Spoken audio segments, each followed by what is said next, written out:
What is this? Me shooting in daytime lighting. Weird. Welcome to part 2 of my 3-part installment. I actually realized it might be a 4-part installment depending on how many questions I get about stuff, but so far it's a 3-part installment. And you guys were really, really nice about part 1, which was cool and I really appreciate. But we're just gonna get into like the immediate pre-op stuff and the op stuff and then like have at it. And if you have questions or comments or concerns, comment them down below and I'll be happy to answer them. And we're just gonna go. So from the time after your initial consultation and the surgery, essentially, because your pre-op consult or your pre-op appointment is a week before the surgery, and you basically pick up prescriptions and go over any last minute questions and like anything like that. So getting ready for the appointment.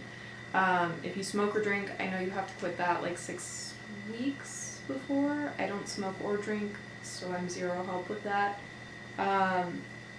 Somebody recommended to me to build up core strength because I would be getting up and down. I picked up this recliner from a friend because a lot of stuff I read, people were talking about how it was a lot easier to sleep in like a reclined position, at least for the first little while. And it totally was. Maybe a month ago, so way after my surgery, I saw a post on Instagram where somebody had like a maternity pillow that you could sleep on your side with it and it went all the way around you. And that would have been really cool. Also, before the surgery, I started moving everything to like between shoulder and hip level, because after the surgery you won't want to or be able to do a lot of like up in the air motions, and so to make life easier for yourself, moving everything into that range helps a ton.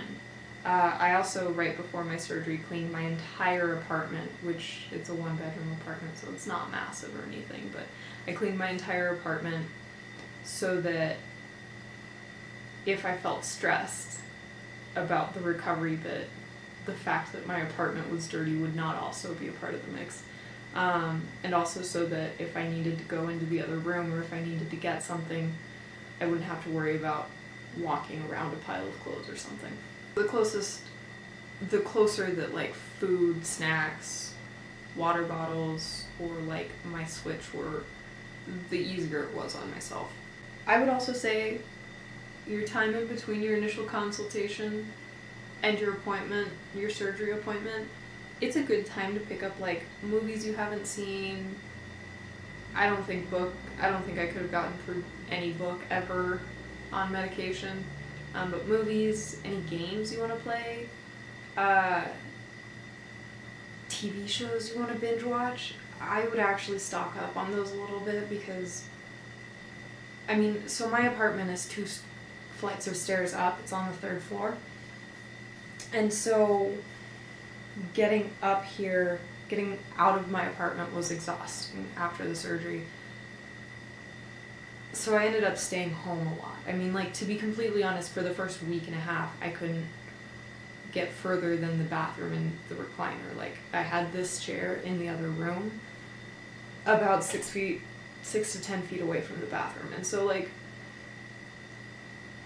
know your limits, keep stuff within reach, understand you will be stuck here for a while, so do your grocery shopping, all of that before your surgery. Try to make this as easy on yourself as you possibly can.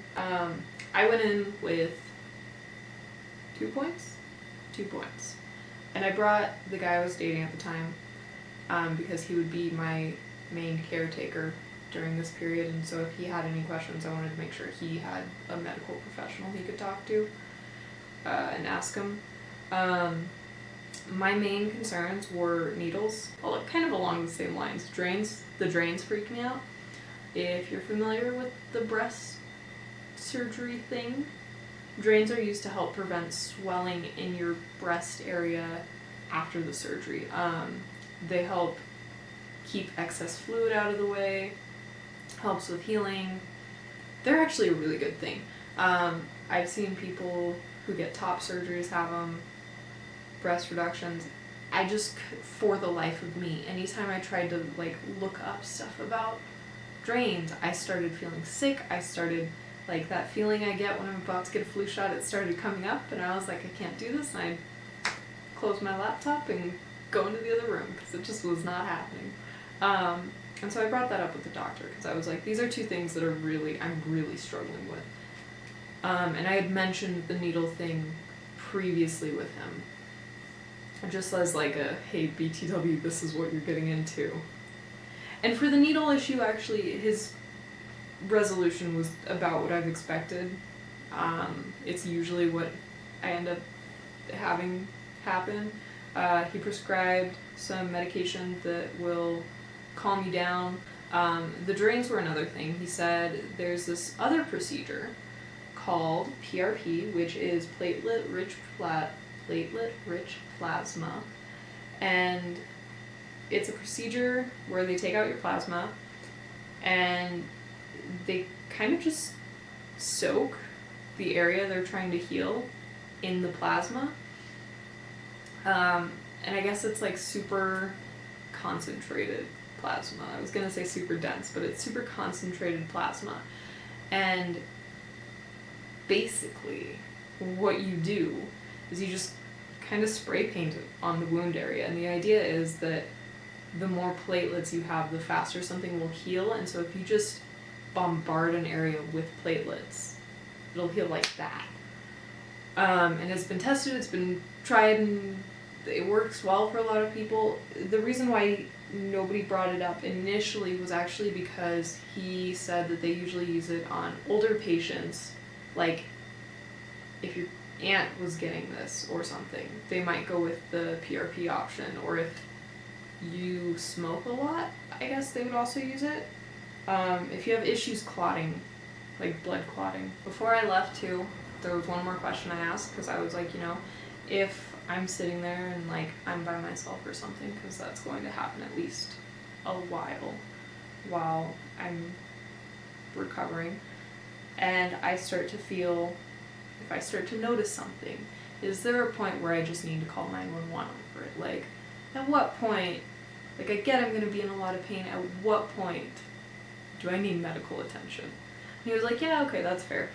If you start to feel like a doomy feeling in your chest, you may be having a pulmonary edema, and patients always explain that as like a doomy feeling, and that's a good time to call 911. And I was like, great, cool. So a pulmonary edema, I don't know, pulmonary edema is basically a stroke in your lungs, where a blood clot has gotten into your lungs and it's kind of just trying to kill you. I didn't deal with this, spoiler alert. I also said that stuff like swelling, feverishness, if I had drains and the drains were filling up a ton, that would be another point to call someone. I also got my prescriptions that appointment, and I got some antibiotics, some pain meds, the pre-IV meds, and then something for nausea. And this isn't actually something I was expecting. The doctor explained that when you get a reduction, sometimes your body just won't react well with the other medication, and so you'll feel sick. And throwing up can be especially dangerous, because if you throw up, it can cause bleeding, which can cause more throw up, which can cause more bleeding, and more throw up, and more bleeding, and it goes on, and it's like a serious, really bad issue. And so the nausea meds were a preventative thing, where like, if you started to feel sick, just pop one of these in your mouth, and it'll pass. So my surgery was set for December 20th, right? 7:30 in the morning, I was supposed to be at the hospital so that I could get ready for surgery. The day before, I got a phone call and they were like, hey, just to remind you, meet at the Earmac at this time, and we'll get you in for surgery, and it'll be super quick and easy, no big deal. We got to the hospital okay. I honestly don't remember a whole lot of that morning, except when I got there. It was very stressful. I was very stressed because I had to get an IV, not because of the surgery. Like, the surgery stressed me out too, but the IV was really the part that I was like, y'all, I can't do this. The nurse was really good, and I hardly felt it though, and the IV was done, and I was in my clothes, and it was like no big deal.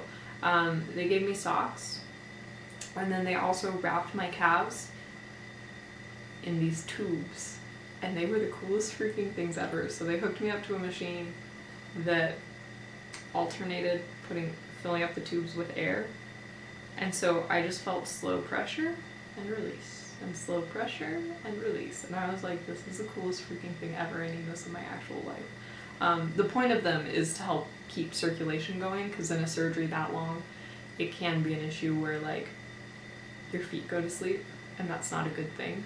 And also where the operating room is a little bit on the colder side, they want to make sure that you're comfortable and not dealing with issues.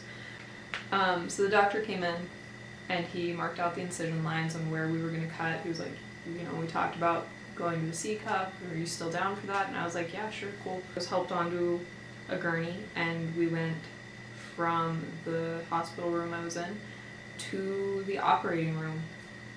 So the last thing I remember before my surgery was two nurses, I think it was two nurses, helping me get myself from the gurney to the operating table.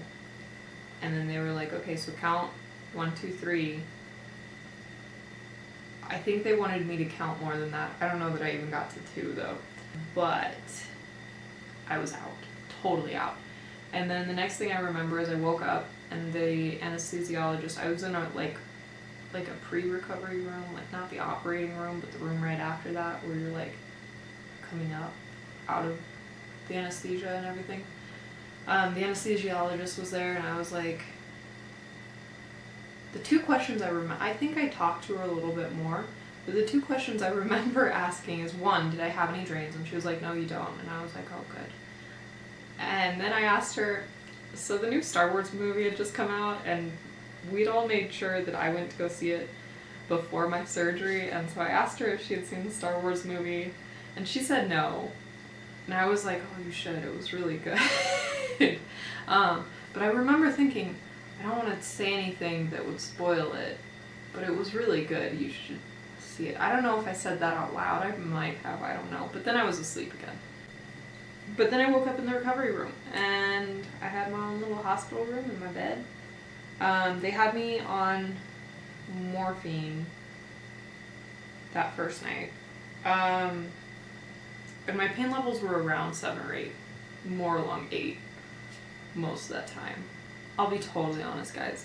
That first day, I slept so much. I mean, when I first woke up, I was so hungry. I was surprised with how hungry I was, but I was like, also, I only ate the hash browns at Denny's last night, so I mean, you know.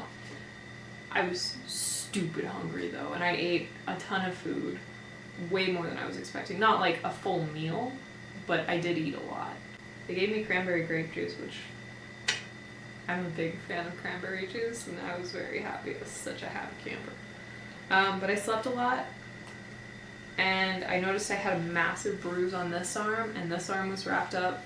I think I still had the IV in this arm, but this one had like the most massive bruise, and I could not figure that out. And I figured it out like 2 weeks later. It was from where they drew the blood for PRP,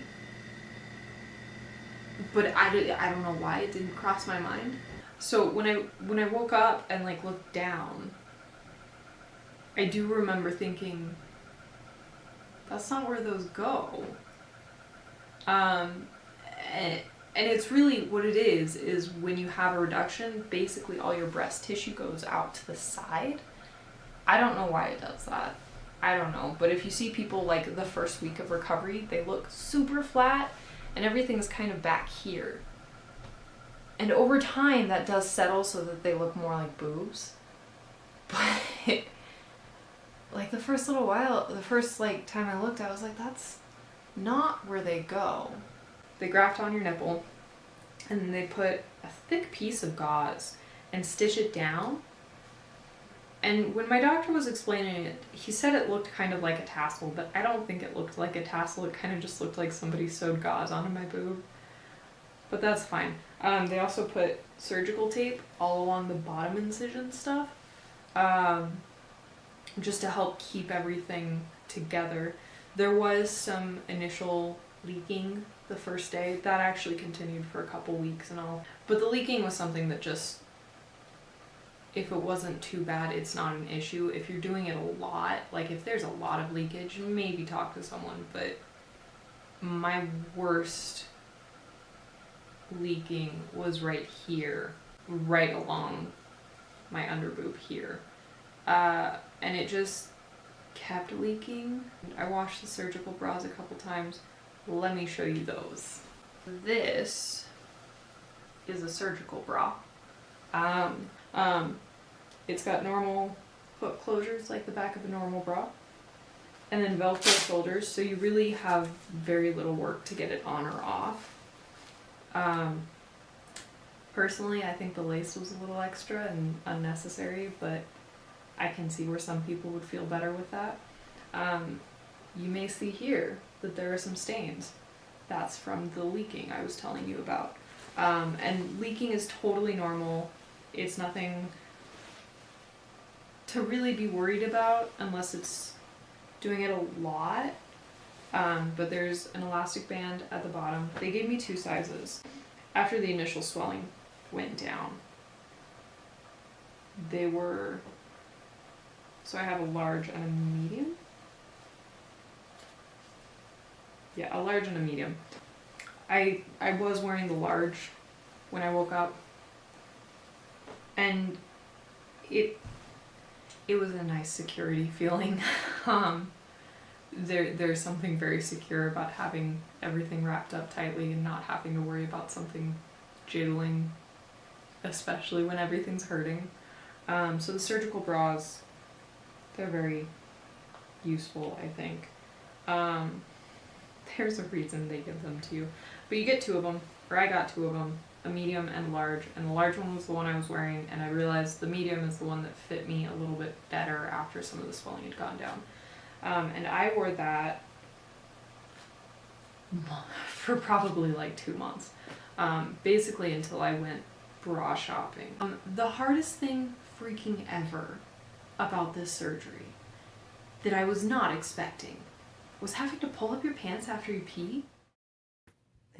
Thank you guys so much for watching, and if you want to see more, go ahead and subscribe, and I'll see you next week. Bye!